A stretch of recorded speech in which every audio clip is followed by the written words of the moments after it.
Bonjour, bonsoir et bienvenue dans ce second vlog créatif. Et on commence tout de suite avec la réception de ma coque de téléphone avec un design qui a été réalisé par Kani Banouk qui a également réalisé le logo de la chaîne. J'ai également reçu un pot pour ma Monstera Dansoni. Alors comme vous voyez, malheureusement il n'était pas percé, donc il a fallu que je le perce moi-même avec un couteau en grattant la terre cuite. A l'origine je comptais le repeindre, enfin ajouter des touches roses dessus, mais finalement il me plaît bien comme ça, donc je vais le laisser comme ça. Je voulais également vous partager la recette du jour, donc c'est des patates accordéon, c'est des patates qu'on coupe mais pas jusqu'au bout, c'est-à-dire qu'on cisaille, et j'ajoute une sauce au curry et au miel que je fais moi-même. Et je les fais cuire comme ça au four directement dans la sauce, c'est vraiment super bon et c'est végétarien, donc ça permet de varier un petit peu sans avoir de viande dans les plats.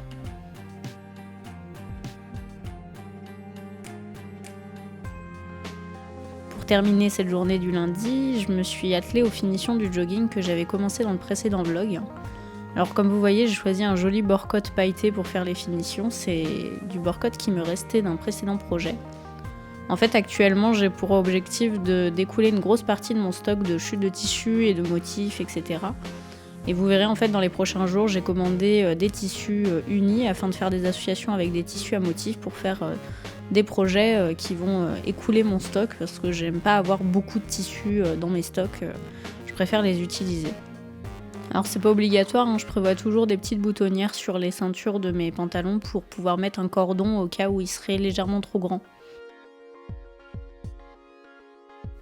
Et le mardi, du coup j'ai eu le temps de faire les surpiqûres et les assemblages de bandes de finition et donc le jogging spécial chute et reste de tissu est enfin terminé avec deux petits chats trop mignons qui dorment à côté.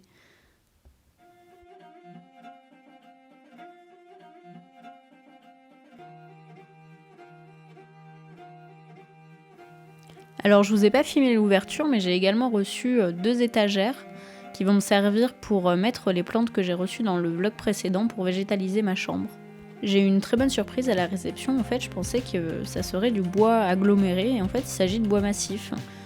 Et de plus en plus en fait je privilégie l'achat de meubles en bois massif tout simplement parce que au fil des années c'est beaucoup plus facile de les poncer, de les repeindre et de les remettre au goût et en lien, en accord avec son intérieur. Donc voilà, je suis super contente parce que d'ici quelques années, c'est pas exclu que j'ai besoin de plus de longueur par exemple sur cette étagère, donc je pourrais simplement acheter une planche de bois plus longue et réutiliser les équerres et utiliser le bois pour autre chose ensuite.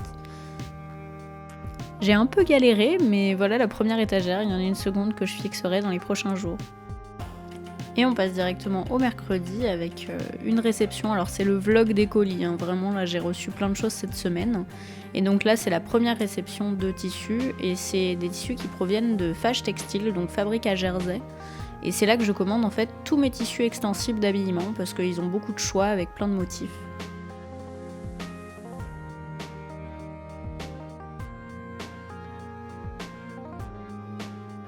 Toujours avec Hugo, hein. De toute façon dès qu'il est question d'ouvrir un colis, il est là.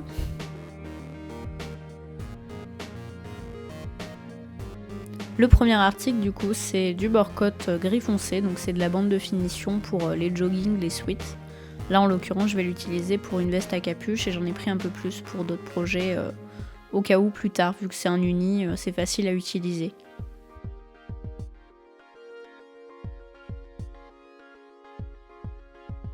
Même chose, hein, j'ai pris beaucoup de bord-côte blanc, donc j'ai plein de projets à faire avec, je crois que j'ai 3 suites en tout. Et j'en ai pris un petit peu en rab aussi pour d'autres projets parce que c'est le genre de choses qui est difficile à trouver malgré tout les unis parce que ça part très vite sur les sites. Donc là j'en ai profité de faire une jolie commande pour pouvoir en avoir en avance. Ensuite j'ai pris ce joli sweat brossé, donc les sweats brossés c'est les sweats qui sont tout doux sur l'envers. Hein. Là contrairement à d'habitude, en fait j'ai l'uni mais j'avais pas le tissu à motif pour pouvoir associer avec. Toujours dans le même esprit d'utiliser les chutes, là j'ai pris du sweat bouclette blanc pour pouvoir utiliser avec d'autres tissus à motifs. Le sweat bouclette c'est un sweat qui est beaucoup plus fin, plutôt pour la demi-saison, pour faire des sweats à capuche. Et également un sweat brossé très épais, uni, gris foncé, pour aller avec un tissu à motifs plus multicolore et gris. Et pour terminer, j'ai pris une très grosse quantité, je crois que c'est la première fois que je prends un métrage aussi important, du coup pour faire la housse de la cabane. Donc c'est du sweat booklet, c'est parfait pour cet usage et je vais faire donc une housse un peu style housse de matelas qu'on utilise dans les lits normalement, mais là sur mesure. S'en est suivi un gros carnage, donc après la réception de mon tissu, j'ai eu envie de me mettre tout de suite à faire l'assise de ma cabane. Et donc j'ai fait un assemblage de gros coussins d'assises que j'ai récupérés, et puis sauf qu'il y avait un trou, donc j'ai dû découper un morceau de mousse triangulaire pour pouvoir combler.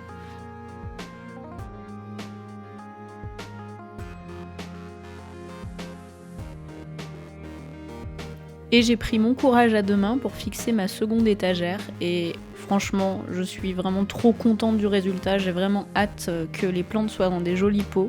Là j'attends un peu qu'elles s'habituent et après je leur changerai leur substrat pour les mettre dans des pots en terre cuite. Mais vraiment je trouve que le résultat il est magnifique.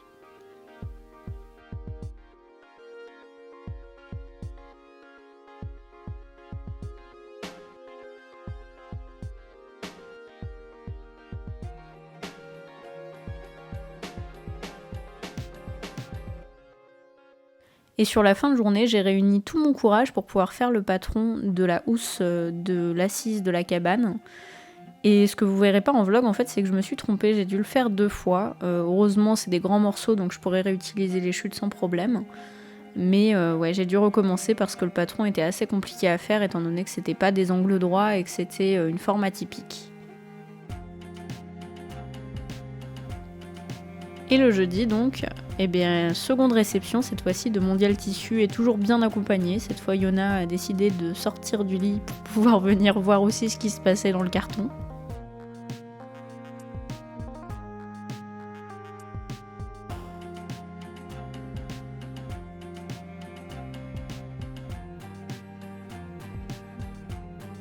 Bon, petite déception, Mondial Tissu a tendance à mettre tous les tissus dans du plastique, donc c'est un peu dommage. J'imagine qu'ils ont dû avoir des plaintes de clients avec des tissus tachés, parce que ça peut arriver. Mais du coup, ouais, c'est un peu dommage, c'est plein de plastique. En premier, j'ai reçu du coup une toile de lin, donc c'est pour faire l'arrière de mes coussins décoratifs pour la cabane. Ensuite, j'ai reçu une seconde toile, alors celle-ci c'est pour faire les coussins. La toile de lin c'est pour faire l'arrière de la housse de coussin, et là c'est pour faire les coussins qui seront rembourrés et mis à l'intérieur de la housse. Du coup, réception aussi de 2 cônes de fil mousse, donc c'est un fil qui est tout doux pour mettre dans la surjeteuse pour avoir des finitions toutes douces. Et également 2 bobines de fil classiques pour la machine à coudre pour pouvoir utiliser l'aiguille double. Je manquais de bobines identiques pour pouvoir faire mes finitions. Là on passe au plus intéressant du coup, c'est les tissus que j'ai pris pour faire les faces avant des coussins pour la cabane, donc c'est des tissus multicolores en jacquard. Alors j'ai toujours fonctionné comme ça pour les coussins, c'est-à-dire que je fais toujours la face avant avec un motif, un tissu du coup qui est un peu plus cher, et la face arrière dans un tissu uni. Déjà parce que quand on a plusieurs tissus, ça permet de donner une unité à l'ensemble des coussins. Et puis bah, déjà pour des questions économiques et aussi pour des raisons écologiques, étant donné que les tissus teintés sont beaucoup plus polluants que les tissus unis. Ensuite, j'ai pris également des fermetures éclairs pour faire du coup les suites avec les tissus que je vous ai montrés hier.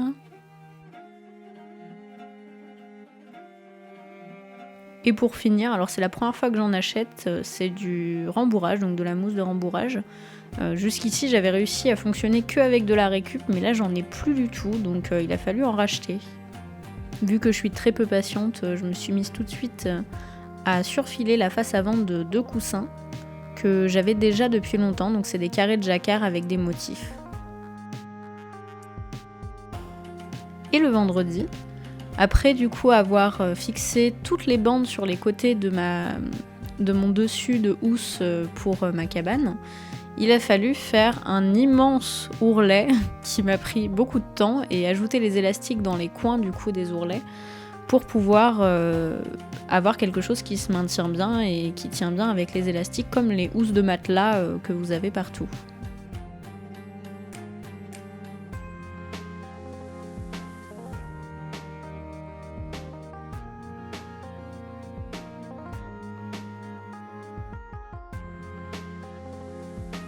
Et voici ce que donne la housse une fois mise en place. Donc pour l'instant c'est pas terrible, mais ça va être bien. Le samedi, C'était une très grosse semaine, donc du coup le samedi c'était repos jeux vidéo, vidéo YouTube et Netflix. Donc voici ma petite île dans Animal Crossing. J'avoue que ça pourrait être largement mieux, mais j'ai tellement de choses créatives à faire dans la vraie vie que quand il est question de s'y mettre dans un jeu vidéo, bah, j'ai un peu abandonné quoi. J'ai fait quelques trucs, là vous voyez, un terrain de jeu. Qu'est-ce qu'il y a d'autre ? Il y a des champs de fleurs, ça c'est une scène musicale. Enfin voilà quoi, je me suis amusée.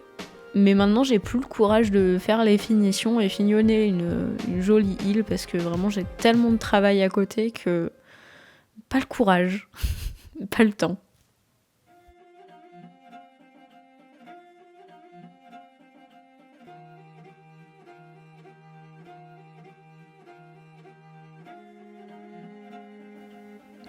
Et on passe au dimanche.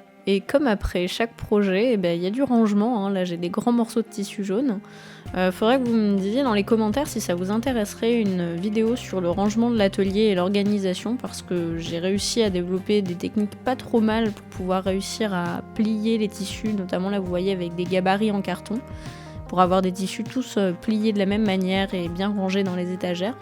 Donc n'hésitez pas à me le dire si ça vous intéresse, parce que du coup j'ai développé pas mal de petites techniques pour bien organiser mon atelier.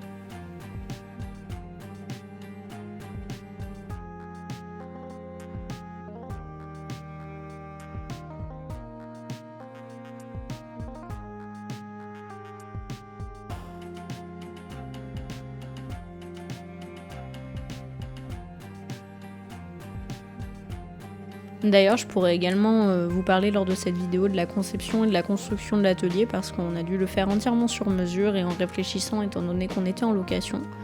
Donc voilà, n'hésitez pas à me dire si ça vous intéresserait.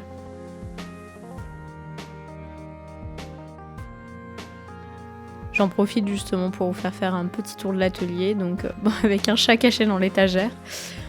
Donc là, c'est mon étagère avec les grandes laisses de tissu pliées donc aux mêmes dimensions.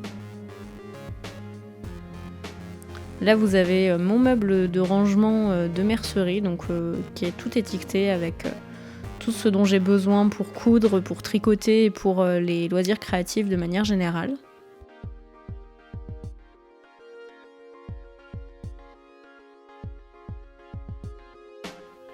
Donc vous avez ce U avec des petits meubles et du coup vous avez mon grand plan de travail en L, du coup avec la surjeteuse et la machine à coudre. Et le fer à repasser que j'utilise rarement avec la table. Hein. J'ai un tissu pour protéger la table et j'utilise sur la table directement et non sur ma table à repasser. Vous avez ici mes 2 bacs à déchets. Donc un pour les tissus extensibles et un pour les tissus non extensibles. Des grands bacs pour stocker la mousse et les rembourrages. Ça c'est la machine que j'étais censée rénover. Là un tiroir avec toutes mes pelotes de laine. Là, je voulais vous montrer, du coup, c'est une commode que j'ai complètement retapissée à l'intérieur. Et c'est une commode, du coup, où je range toutes mes chutes de tissu. Donc voilà, c'est notamment ce système-là que je pourrais vous montrer comment ça fonctionne pour plier, pour bien ranger. Là, il y a les simili-cuirs et les jeans. Là, il y a les tissus blancs et les tissus polynésien du coup que ma famille m'a ramené de Tahiti. J'ai une partie de ma famille qui vient de là-bas. Et là c'est tous les tissus extensibles, donc pas mal de chutes qui sont plutôt pour faire des sous-vêtements ou des choses comme ça. Également j'ai une imprimante 3D dont je ne sais pas encore me servir, donc là je suis en recherche de quelqu'un pour m'aider à la mettre en marche. C'est une imprimante que j'ai troquée contre des vêtements. Merci d'avoir regardé ce second vlog créatif, c'est ainsi qu'il s'achève. N'oubliez pas de liker et partager ainsi que vous abonner ici et sur mon Instagram Léa Lynxea, et j'attends avec impatience vos retours et vos commentaires.